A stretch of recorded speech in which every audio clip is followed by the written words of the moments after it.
Well, it's nice to speak with you today, Patrick. And today their topic is positioning of the supply chain functions in large groups. Can you start That's by correct. providing a brief background of yourself? Well, as a background, I would mainly describe myself as a supply chain passionate person. I've worked in that area for the last 10 years now and gained experience both from the consulting and the industry area where I did kind of half of my career in each of these two areas.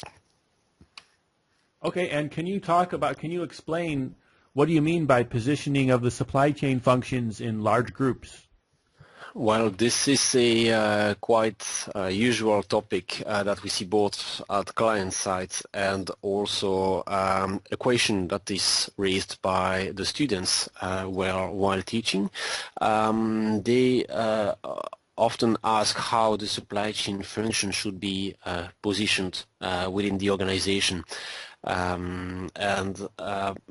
There are a couple of key challenges there, and I would mainly want to focus on the main areas, which are, for example, supply chain function is a cross-organization function. This is important to see the supply chain as not just one box to fit in there like it would maybe be for finance or accounting. The vertical positioning, I will mainly talk about vertical and horizontal positioning. Vertical being mainly how to say at the hierarchy, the responsibility level, and the horizontal positioning meaning more who we talk to within the organization. If we look at the vertical positioning in terms of responsibility, the supply chain function shall not be perceived as someone who is just giving instructions.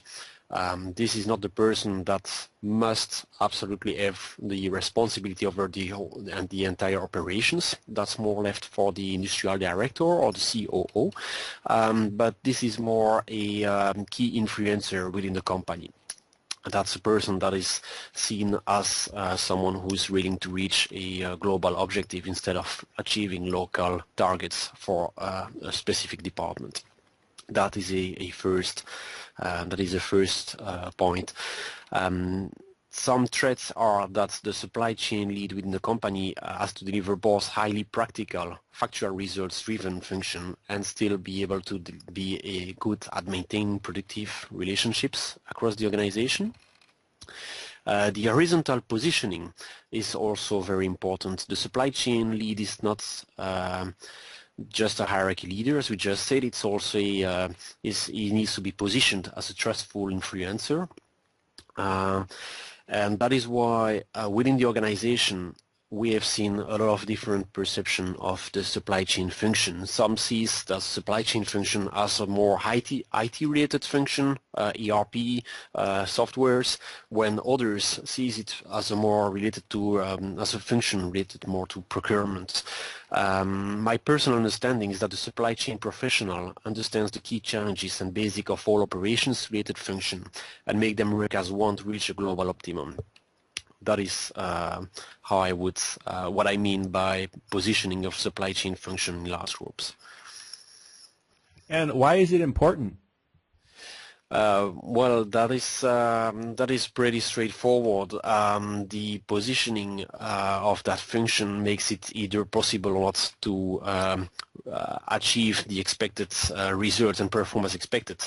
Not positioning the supply chain manager in a correct way, both vertically and horizontally, may lead them to act in a limited scope and eventually create frustrations within the concerned or within the organization with the concerned colleagues. Let's just say the supply chain function would be limited to a highly procurement-related function. In this case, this becomes unclear where are the responsibilities of the procurement function and the supply chain function. This positioning will either make it possible for this function to achieve the expected results one can expect from this function. And how is this done effectively? Well, first, knowing the being aware of the business, the organization, and the challenges that are met by the supply chain function, that will be met by the supply chain function, is important. Depending on your area of business, the supply chain function will not need to work on all aspects with the same intensity. So this is pretty important to know what you can expect from the supply chain function. Second is that it is important to share the concept of supply chain within the organization. And it is also important to be clear about the objectives of that function. The supply chain person is not a cost cutter, it's not an auditor, it's not someone people within the organization should be afraid of. It should more be considered as a helping hand within the organization. And last but not least is that there needs to be a clear commitment from top management for achieving supply chain results and for supporting the supply chain function. And thank you, Patrick, for sharing your views today. Thank you. Thank you for inviting me.